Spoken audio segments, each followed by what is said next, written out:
Assalamu alaikum students. Today I am here with new topic mitosis from chapter number 5 cell cycle.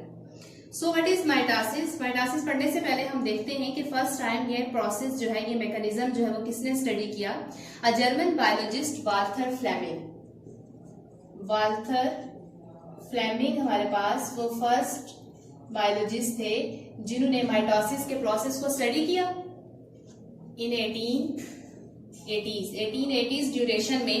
Walther Flemming ने first time cell division के process, जिसे हम mitosis कहते हैं, इसे study किया और इन्होंने बताया कि न्यूक्लियस सेल जब डिवाइड होता है तो न्यूक्लियस जो है वो बहुत सारी चेंजेस में से पास होता है। ठीक है, वो चेंजेस जो हैं उन्होंने माइटोसिस का नाम दिया। अब हम देखते हैं माइटोसिस डिवीजन में होता क्या है।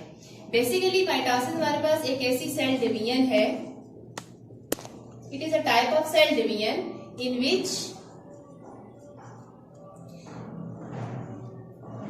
cell divides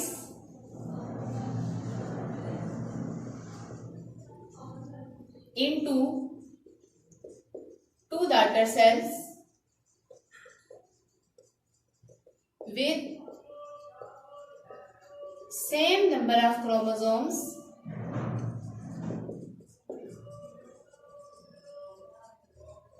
as were present in parent cell. Now अब हमारे पास जो है, हम देखेंगे इस डेफिनेशन को समझेंगे। पेरेंट सेल हमारे पास वो सेल होगा जो डिवाइड करेगा, डॉटर सेल हमारे पास वो सेल होंगे जो कि फर्दर हमारे पास डिवीजन के बाद बनेंगे। तो हम देखते हैं कि माइटोसिस ऐसी सेल डिवीजन है जिसमें जब सेल डिवाइड होता है फर्दर हमारे पास टू डॉटर सेल्स बनते हैं। डॉटर सेल्स मतलब न्यू सेल्स जो बनेंगे with same number of chromosome as were present in parent cell. मतलब कि जो पेरेंट सेल डिवाइड होगा उसका जो जेनेटिक मेकअप था, जितने उसमें नंबर ऑफ क्रोमोसोम्स थे, अब जब सेल डिवाइड होकर टू डॉटर सेल्स बनाएगा तो उन डॉटर सेल में भी वैसे ही नंबर ऑफ क्रोमोसोम होंगे और वैसे ही जेनेटिक मेकअप होगा। ठीक है, तो इसमें हम यूं एग्जांपल लेते हैं, जैसे एक सेल है, इसमें 46 नंबर ऑफ क्रोमोसोम है, इसने डिवाइड किया, हमारे पास टू डॉटर सेल्स बन गए। इसको पेरेंट सेल्स का नाम देंगे, इसको डॉटर सेल का नाम देंगे। अब ये जो डॉटर सेल हमारे पास बने, इनमें भी 46 क्रोमोसोम्स ही होंगे। This is the mechanism of mitosis. अब हम देखते हैं माइटोसिस हमारी बॉडी में कौन से सेल्स में होती है। हमारी बॉडी में दो तरह के सेल्स होते हैं। ठीक है स्टूडेंट्स, एक हमारे पास होते हैं सोमैटिक सेल्स, दूसरे हमारे पास होते हैं germ line cells. Somatic cells हमारे बॉडी सेल्स होते हैं, जबकि जो जर्म लाइन सेल्स हैं ये सेक्स सेल्स होते हैं या जिनमें गैमीट्स बनते हैं। ठीक है, अब ये जो हमारे पास सोमैटिक सेल्स हैं या बॉडी सेल्स हैं, बॉडी सेल के अंदर जो डिवीजन होती है वो माइटोसिस होती है, जबकि जो गैमीट्स या जर्म लाइन सेल्स हैं इनमें जो डिवीजन होती है वो मियोसिस होती है। मियोसिस हमारे पास एक और सेल डिवीजन है जिसे हम नेक्स्ट टॉपिक में पढ़ेंगे। अब हमने देखा कि जो हमारे बॉडी सेल्स हैं उनमें क्या होती है, माइटोसिस। बॉडी सेल जितने भी हमारी बॉडी में मौजूद हैं, सोमैटिक सेल जिन्हें हम कहते हैं, उन सब सेल्स के अंदर माइटोसिस होती है। जैसे फॉर एग्जांपल आपकी स्किन पे कोई खराश आ जाती है, स्किन सेल डैमेज हो जाते हैं, तो आप देखते हैं 2 से 3 दिन के बाद आपकी स्किन सेल दोबारा से बन जाते हैं और वो बिल्कुल वैसे ही होते हैं जैसे कि पहले वाली आपकी स्किन थी। तो हम कहते हैं कि ये जो डिवीजन होती है हमारे सेल्स के अंदर वो माइटोसिस होती है। इसी तरह हमारी बॉडी में बहुत से सेल जो है वो आए दिन हम देखते हैं डेली में बहुत सारे सेल बनते हैं और बहुत सारे सेल टूटते हैं। तो जो सेल, जितने भी न्यू सेल्स बनते हैं बॉडी के अंदर, वो सारे के सारे जो है वो एक ही प्रोसेस से बनते हैं और उस प्रोसेस को क्या कहते हैं, माइटोसिस कहते हैं। अब हम माइटोसिस के फेजेस देखेंगे कि हमारे पास डिटेल मैकेनिज्म हम देखने जा रहे हैं कि माइटोसिस में होता क्या है।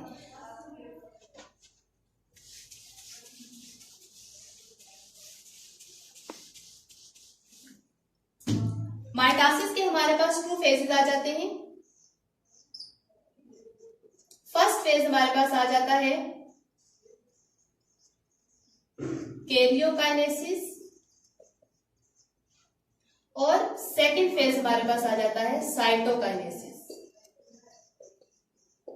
ठीक है, माइटोसिस के हमारे पास 2 फेजेस आ जाते हैं। फर्स्ट फेज हमारे पास क्या आ जाता है, कैरियोकाइनेसिस, और सेकंड क्या आ जाता है, साइटोकाइनेसिस। ठीक है, अब हम देखेंगे क्या कैरियो वर्ड का मतलब क्या है, काइनेसिस का क्या मतलब है। कैरियो का मतलब होता है न्यूक्लियस,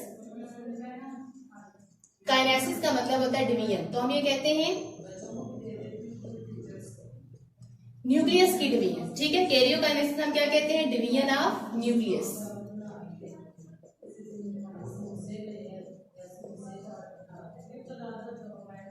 जबकि साइटोकाइनेसिस, साइटो का मतलब क्या होता है? साइटोप्लाज्म, काइनेसिस का मतलब ब्रेकडाउन, डिवीजन, इसे हम कहते हैं division of cytoplasm. Okay, there are two phases of mitosis, karyokinesis and cytokinesis. Karyo means nucleus, kinesis means division. It means that division of nucleus, and cytokinesis means division of cytoplasm. तो हम one by one detail से discuss करते हैं karyokinesis क्या होती है और cytokinesis क्या होती है। तो हम जो डिस्कस करने जा रहे हैं फर्स्ट, वो हमारे पास क्या है? कैरियोकाइनेसिस, ठीक हो गया, division of nucleus. Karyokinesis is further divided into 4 phases. Karyokinesis के भी हमारे पास 4 फेजेस हैं। फर्स्ट हमारे पास आ जाता है प्रोफेज, सेकेंड हमारे पास आ जाता है मेटाफेज, थर्ड हमारे पास आ जाता है anaphase, in the fourth one is telophase, ठीक है। Karyokinesis is further divided into 4 phases, prophase, metaphase, anaphase and telophase. अब हम वन बाय वन देखेंगे कि इन फेजेस में हमारे पास क्या क्या प्रोसेसेस होते हैं। लाइक प्रोफेज में क्या होता है, मेटाफेज में क्या होता है, एनाफेज में क्या होता है एंड टीलोफेज में क्या होता है। First I am going to discuss prophase.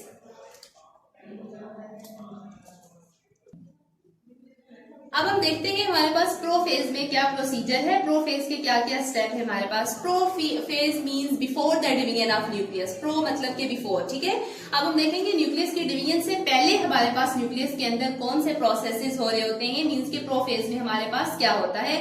तो फर्स्ट पॉइंट हमारे पास स्टूडेंट्स ये आ जाता है कि प्रोफेज में फर्स्ट हमारे पास जो न्यूक्लियस में क्रोमैटिन मटेरियल होता है, क्रोमैटिन मटेरियल जो थ्रेड लाइक स्ट्रक्चर होते हैं, changes to chromosome, changes to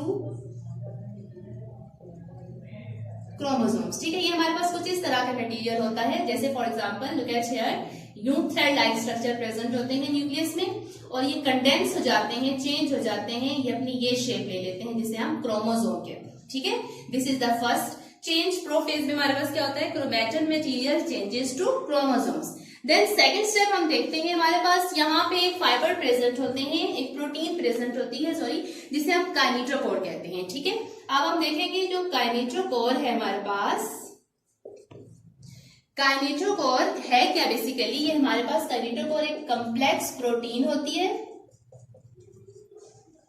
complex protein structure होते हैं ये हमारे पास, ठीक है। और ये वो पॉइंट होता है जहां पे स्पिंडल फाइबर क्रोमोसोम से अटैच हो जाते हैं, ठीक है। इस पॉइंट वेयर क्रोमोसोम्स अटैच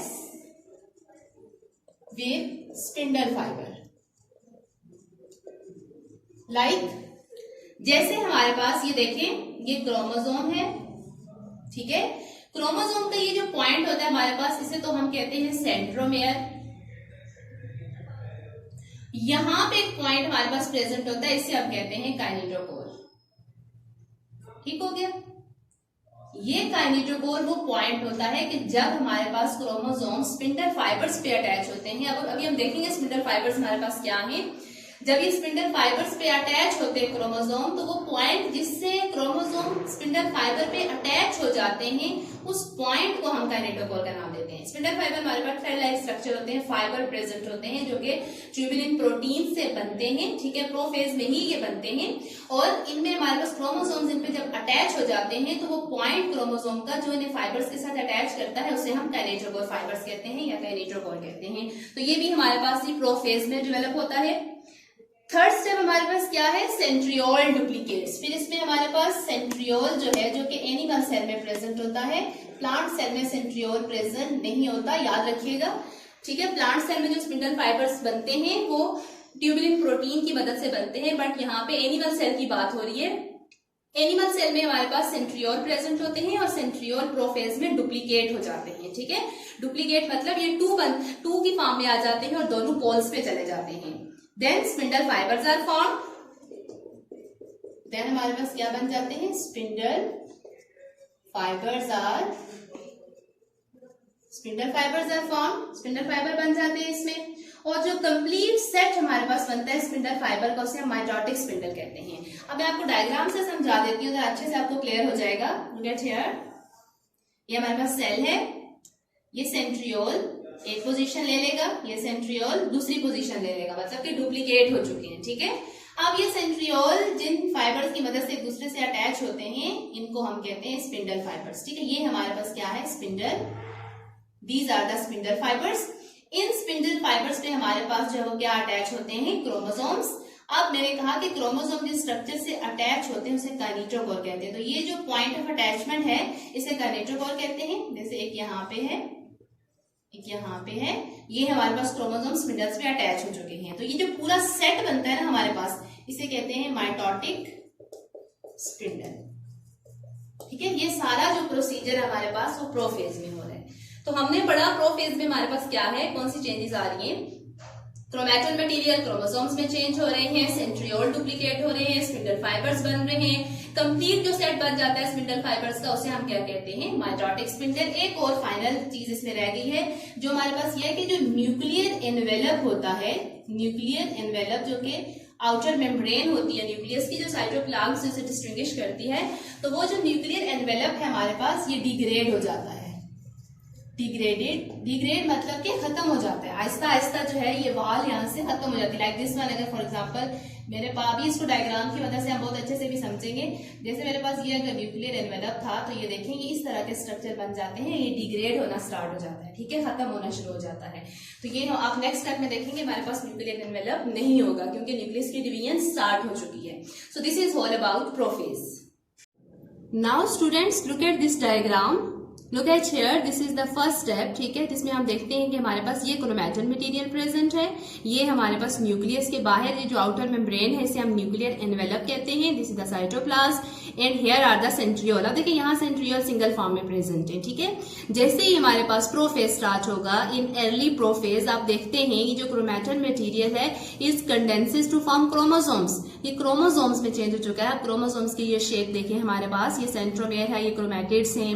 अब साथ ही ये देखें न्यूक्लियर एनवेलप यहाँ से डिग्रेड होना स्टार्ट हो गया, ठीक है, ये खत्म होना स्टार्ट हो गया है। और ये देखें ये हमारे पास सेंट्रियोल, एक सेंट्रियोल की पोजीशन ये है हमारे पास, एक सेंट्रियोल की पोजीशन ये है, यानी कि सेंट्रियोल डुप्लीकेट हो चुके हैं, ठीक है। तो हमने यही पढ़ा था अभी कि सेंट्रियोल जो है वो डुप्लीकेट हो जाते हैं और इनमें ये फाइबर्स देखें, ये फाइबर सेंट्रियोल को अटैच करते हैं, यानी हम स्पिंडल फाइबर्स कहते हैं, ये बनना शुरू हो जाते हैं। देन लास्ट हमारे पास देखें, इन लेट प्रोफेज आप देखें हमारे पास सेंट्रियोल्स बिल्कुल अपोजिट पोल्स पे चले चुके हैं, जा चुके हैं। देन हमारे पास ये देखें स्पिंडल फाइबर्स बन चुके हैं, न्यूक्लियर एनवेलप बिल्कुल खत्म हो चुका है। अब ये जो हमारे पास क्रोमोसोम्स हैं ये स्पिंडल्स पे अरेंज हो चुके हैं, तो वो स्ट्रक्चर जिनकी मदद से क्रोमोसोम इन स्पिंडल्स पे अरेंज होते हैं उसे काइनेटोकोर कहते हैं, ठीक है। एंड हियर देखिए nucleolus and the nuclear membrane have almost completely disappeared. यहाँ पे न्यूक्लियोलस एक पार्ट प्रेजेंट होता है न्यूक्लियस में, वो भी डिग्रेड हो चुका है, और साथ में हमारे पास जो न्यूक्लियर एनवेलप प्रेजेंट होता है, आउटर मेम्ब्रेन प्रेजेंट होती है, ये भी खत्म हो चुकी है। So these all are the processes occurs in prophase. Now the next step is metaphase, ठीक है। प्रोफेज के बाद हमारे पास जो दूसरा स्टेप आ जाता है कैरियोकाइनेसिस डिवीजन में, वो हमारे पास क्या है, मेटाफेज। अब हम देखेंगे मेटाफेज में हमारे पास न्यूक्लियस में क्या क्या चेंजेस आ रही होती हैं। तो हमने बात की थी कि प्रोफेज में हमारे पास क्रोमोसोम जो है वो स्पिंडल फाइबर्स पे अटैच हो जाते हैं। तो अब हम देखेंगे इस स्टेप के अंदर, मेटाफेज स्टेप के अंदर क्रोमोसोम्स जो है वो अरेंज हो जाएंगे, ठीक है। क्रोमोसोम्स अरेंज देमसेल्व्स, ये अरेंज हो जाएंगे कहाँ पे, अलोंग इक्वेटर, सेंट्रल प्लेट पे, सेंट्रल पॉइंट पे, जिसे हम इक्वेटर कहते हैं, along equator of a cell, forming metaphase plate. और ये हमारे पास एक स्ट्रक्चर बना देंगे जिसे हम मेटाफेज प्लेट कहते हैं, यानी कि क्रोमोसोम्स की अलाइनमेंट हो जाएगी, क्रोमोसोम एक सेंट्रल पॉइंट पे अपने आप को अरेंज कर देंगे। इस स्टेप को हम क्या कहते हैं, मेटाफेज कहते हैं। इसमें कुछ इस तरह की कंडीशन होगी हमारे पास, like this one, these are the centrioles, spindle fibres. Now chromosome की पोजीशन कुछ ऐसी होगी हमारे पास, central point, this is the metaphase plate. इस पॉइंट पे क्रोमोसोम अरेंज हो जाएंगे, इसे हम क्या कहते हैं, metaphase. The alignment of chromosome takes place in this step. हम इसको डायग्राम की मदद से भी देख लेते हैं। Now look eight here, this is the metaphase step, ठीक है। इन मेटाफेज स्टेज और मेटाफेज स्टेप, इसमें हमारे पास होता क्या है कि क्रोमोसोम जो है वो सेंट्रल प्लेट पे अलाइन हो जाते हैं, सेंटर में इक्वेटर में लाइन अप हो जाते हैं, इसे हम क्या कहते हैं, मेटाफेज। यानी कि जो क्रोमोसोम्स हैं जो कि स्पिंडल फाइबर्स के साथ अटैच हो चुके हैं, ये लाइन अप हो जाते हैं, एक सीक्वेंस में आ जाते हैं, ठीक है, at the middle of the cell, and this stage is called as metaphase. Now next step is anaphase. अब हम देखेंगे कैरियोकाइनेसिस का जो हमारे पास थर्ड स्टेप है वो क्या है, एनाफेज। एनाफेज में हमारे पास क्या क्या प्रोसेसेस होते हैं। एनाफेज में हमारे पास फर्स्ट ये आ जाता है, in early anaphase the centromere split, यानी कि इसमें जो क्रोमोसोम्स की हमारे पास सेंट्रोमियर है वो स्प्लिट हो जाएगी, टूट जाएगी, ठीक है। क्रोमोसोम जो है वो उनकी ब्रेकडाउन हो जाएगी, क्रोमोसोम्स सेंट्रोमियर हमारे पास स्प्लिट हो जाएंगे। Half the chromosomes move to one pole, half to the other pole, यानी कि हमारे पास जो क्रोमोसोम्स हैं due to the pulling force हमें हमारे पास जो है वो क्रोमोसोम्स को डिवाइड करती है, ठीक है। हम ये लिख लेते हैं, जो पुलिंग फोर्स होती है from centrioles, pulling force divides chromosomes हमारे पास पुलिंग फोर्स की मदद से डिवाइड हो जाएंगे। अब हमारे पास ये होगा कि हाफ जो हमारे पास क्रोमोसोम्स है, half chromosomes move to one pole and half to other pole, यानी कि हमारे पास पुलिंग फोर्स जो क्रोमोसोम को डिवाइड कर देगी, तो उसमें क्रोमोसोम्स हमारे पास आधे एक पोल की तरफ चले जाएंगे, मतलब एक सेंट्रियोल की तरफ चले जाएंगे, और आधे जो है वो दूसरे सेंट्रियोल की तरफ चले जाएंगे, यानी कि हमारे पास क्रोमोसोम्स की यहाँ पे क्या हो जाएगी, स्प्लिटिंग हो जाएगी स्टेप के अंदर। Groups of chromosomes are present at opposite poles. अब आप देखेंगे पोल्स पे हमारे पास क्रोमोसोम्स ग्रुप्स में प्रेजेंट होंगे, हाफ क्रोमोसोम एक पोल पे होंगे और हाफ क्रोमोसोम दूसरे पोल पे होंगे, ठीक है। इसको भी हम डायग्राम की मदद से देखते हैं कि किस तरह से हमारे पास एनाफेज में क्रोमोसोम्स की स्प्लिटिंग हो जाती है।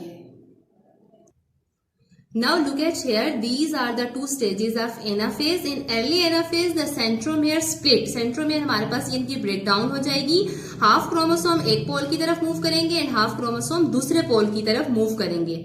Then in late anaphase the chromosomes have almost reached their respective poles। अब क्रोमोसोम यहाँ अपने पोल्स पे पहुंच चुके हैं, एक ग्रुप क्रोमोसोम्स का यहाँ पे प्रेजेंट है, एक ग्रुप हमारे पास यहाँ पे प्रेजेंट है, ठीक है। The cell membrane begins to pinch at the centre, और ये सेंटर से हमारे पास सेल मेम्ब्रेन की पिंचिंग स्टार्ट हो गई है, जो कि आप देखेंगे नेक्स्ट स्टेप टीलोफेज में हमारे पास किस तरह से ये फर्दर जो है वो सेल मेम्ब्रेन इन्विजिनेट हो जाएगी, ठीक है। This is about the anaphase, जिसमें क्रोमोसोम की स्प्लिटिंग हो जाती है और क्रोमोसोम अपोजिट पोल्स पे मूव कर जाते हैं। Now the last step of the mitosis karyokinesis is the telophase. अब हम अपने लास्ट स्टेज की तरफ पढ़ते हैं। टीलोफेज में हमारे पास क्या होता है स्टूडेंट्स, याद रहे हमारे पास जो टीलोफेज होता है it is a reverse of prophase, ठीक है। ये हमारे पास प्रोफेज जो हमारा फर्स्ट स्टेप था उसका रिवर्स होता है, मतलब उसमें जो भी हमारे पास चीजें खत्म हो रही थी टीलोफेज में बनने लग जाएंगी, ठीक है। कि जैसा कि हमारे पास क्या क्या चीजें आ जाती है, जैसे हमने बात की थी प्रोफेज में न्यूक्लियर एनवेलप डिग्रेड हो जाता है, तो यहाँ पे हम देखते हैं न्यूक्लियर एनवेलप दोबारा से बन जाता है, न्यूक्लियर एनवेलप जनरेट हो जाएगा, हमारे पास न्यूक्लियर एनवेलप फॉर्म्ड हो जाएगा अगेन, ठीक है। उसके बाद हमारे पास एक और चेंज हमने पढ़ी थी कि जो क्रोमैटिन मटेरियल है वो क्रोमोसोम में चेंज हो जाता है, बट अब यहाँ पे क्या होगा, जो हमारे पास क्रोमोसोम्स का सेट है, जो क्रोमोसोम का जो सेट है हमारे पास वो जो है वो क्रोमैटिन मटेरियल में फोल्ड हो जाएगा, जिसे हम यूं लिख लेते हैं chromosomes fold back to chromatin, chromosome fold back to chromatin material, ठीक हो गया। ये हमारे पास जो स्टेजेस हैं ये कौन से स्टेप में आ रही हैं, टीलोफेज में आ रही है, ठीक है। नेक्स्ट हमारे पास ये है कि हमने कहा कि टीलोफेज हमारे पास प्रोफेज का रिवर्स है, इसमें हमारे पास क्या होता है न्यूक्लियर एनवेलप दोबारा बन जाता है, क्रोमोसोम दोबारा क्रोमैटिन मटेरियल में चेंज हो जाते हैं, और जो हमारे पास सेल मेम्ब्रेन है वो पिंच हो जाती है और दो डॉटर सेल में डिवाइड हो जाती है, और परमानेंटली जो इसकी डिवीजन है वो हम साइटोकाइनेसिस में पढ़ेंगे, ठीक है। This is all about the telophase. अब हम डायग्राम की मदद से देखते हैं टीलोफेज के स्ट्रक्चर किस तरह से होते हैं।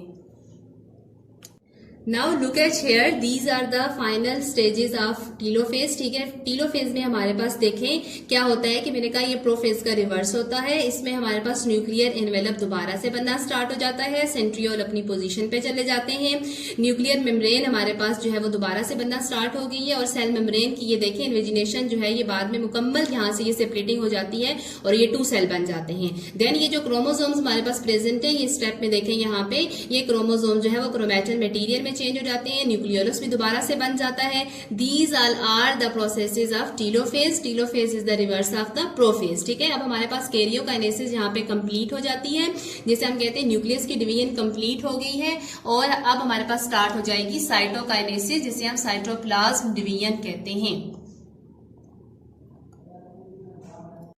Now next step is cytokinesis. हमने बात की थी कि हमारे पास माइटोसिस की 2 फेजेस होती हैं, एक हमारे पास कैरियोकाइनेसिस है जिसके डिटेल्स है हमने सारे स्टेप्स डिस्कस कर लिए हैं। अब हमारे पास क्या है, साइटोकाइनेसिस। साइटोकाइनेसिस में पहले भी डिस्कस कर चुकी हूँ। It is the division of cytoplasm. पहले हमारे पास हमने देखा न्यूक्लियस की डिवीजन हुई है, अब हम देखेंगे कि साइटोप्लाज्म की डिवीजन होती है। साइटोकाइनेसिस हमारे पास जो है वो एनिमल सेल और प्लांट सेल में डिफरेंटली होती है। इसमें हमारे पास 2 आ जाते हैं, एनिमल सेल, देन हमारे पास क्या आता है, प्लांट सेल। ठीक है, अब इनमें डिफरेंस क्यों होता है? ठीक है, डिफरेंस इसलिए होता है क्योंकि प्लांट सेल में हमारे पास सेल वॉल प्रेजेंट होती है, ठीक है, जो कि एनिमल सेल में नहीं होती है। अब जाहिर सी बात है सेल वॉल की जो फॉर्मेशन होगी वो हमारे पास अलग से होगी। तो एनिमल सेल की हम फर्स्ट बात कर लेते हैं कि एनिमल सेल में साइटोकाइनेसिस कैसे होती है। एनिमल सेल में साइटोकाइनेसिस ये अकर होती है हमारे पास by a process known as cleavage. यानी कि इसमें जो हमारे पास एनिमल सेल में जो प्रोसेस होता है उसे हम क्या कहते हैं, क्लीवेज कहते हैं। और क्लीवेज हमारे पास वो प्रोसेस है जिसमें जहां पे माइटोसिस में हमने देखा था मेटाफेज के अंदर मेटाफेज प्लेट जहां पे बनती है, जहां पे क्रोमोसोम्स की अलाइनमेंट होती है, उसी मेटाफेज प्लेट में हम देखते हैं क्लीवेज फरो बन जाती है। और ये जो क्लीवेज फरो है हमारे पास, ये क्लीवेज फरो जो है क्या करती है, मेटाफेज प्लेट वाला जो हमारे पास जगह थी वहां पे जो है वो वहां से सेल डिवाइड होना स्टार्ट हो जाता है। ठीक है, जब ये सेल डिवाइड हो जाता है, ये हम कहते हैं कि क्लीवेज फेरो हमारे पास डेवलप्स होती है एट मेटाफेज प्लेट, और इसी जगह से हमारे पास सेल क्या हो जाता है, डिवाइड होना स्टार्ट हो जाता है। The furrow deepens and eventually pinches the parent cell into 2 daughter cell. Then हमारे पास इतनी डीप हो जाती है कि पेरेंट सेल जो है वो डॉटर सेल में डिवाइड हो जाता है। किस तरह से, हम इसको थोड़ा सा डायग्राम की मदद से देख लेते हैं। ये हमारे पास पेरेंट सेल है, ये इन्वेजिनेशन है हमारे पास सेल मेम्ब्रेन की, यहाँ जो है ये हमारे पास क्लीवेज बनती है। ठीक है,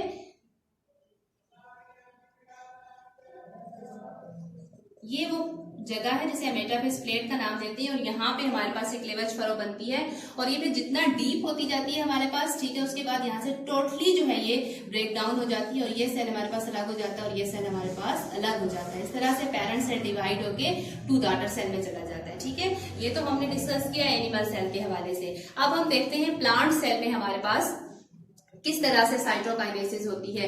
मैंने पहले बताया कि बस प्लांट सेल में डिफरेंस यह है कि प्लांट सेल में हमारे पास सेल वॉल बनती है, इस वजह से थोड़ा सा हमारे पास डिफरेंस आ जाता है। हम देखते हैं कि सेल वॉल किस तरह से बनती है। तो यहाँ पे हमारे पास होता यह है कि कुछ ऐसे स्ट्रक्चर जो कि सेल वॉल बनाते हैं, जिन्हें हम वेसिकल्स कहते हैं, जो गाल्जी अपरेटस से सिक्रीट होते हैं। यानी कि इसमें गाल्जी अपरेटस जो है सेल का, ये कुछ स्ट्रक्चर्स रिलीज करेगा जिन्हें हम वेसिकल्स कहते हैं। ये वेसिकल्स जो है ये ज्वाइन होके हमारे पास क्या बना देते हैं, सेल वॉल बना देते हैं। ठीक है, these vesicles are move to the middle of the cell. ये सेल के मिडल में चले जाएंगे। ठीक है, मिडल पॉइंट पे पहुंचते ही ये क्या बना देंगे, वेसिकल्स हमारे पास फ्यूज हो जाते हैं, fuse to form disc called as phragmoplast. उस डिस्क को हम फ्रेगमोप्लास्ट का नाम देते हैं। ठीक है, ये जो हमारे पास फ्रेगमोप्लास्ट डिस्क बनती है, ये जो प्लेट बन जाती है हमारे पास, ये plate then finally outward grow करती है, और इसके साथ ज्यादा से ज्यादा वेसिकल्स कंबाइन होते जाते हैं। जब ये बहुत ज्यादा वेसिकल्स आपस में ज्वाइन हो जाते हैं तो हमारे पास ये सेल प्लेट कंबाइन होके क्या बना देती है, contents of cell plate join to form cell wall. ये जो हमारे पास वेसिकल कंटेंट्स है ये कंबाइन होकर क्या बना देते हैं, सेल वॉल बना देते हैं, ठीक है। और जैसे ही हमारे पास सेल वॉल बन जाती है तो सेल डिवाइड हो जाता है, रिजल्ट इज 2 डॉटर सेल्स, ठीक है। Each bonded by its own plasma membrane and cell wall, दोनों की अलग से हमारे पास सेल वॉल भी होती है और प्लाज्मा मेम्ब्रेन भी होती है। अगर हम इसको डायग्राम की मदद से देखें कि हमारे पास एक प्लांट सेल है, ठीक है, इसमें हमारे पास यहां सेंटर में हमारे पास क्या होता है, कुछ वेसिकल्स निकलते हैं गोल्जी एपरेटस से, ठीक है, ये कंबाइन हो जाते हैं,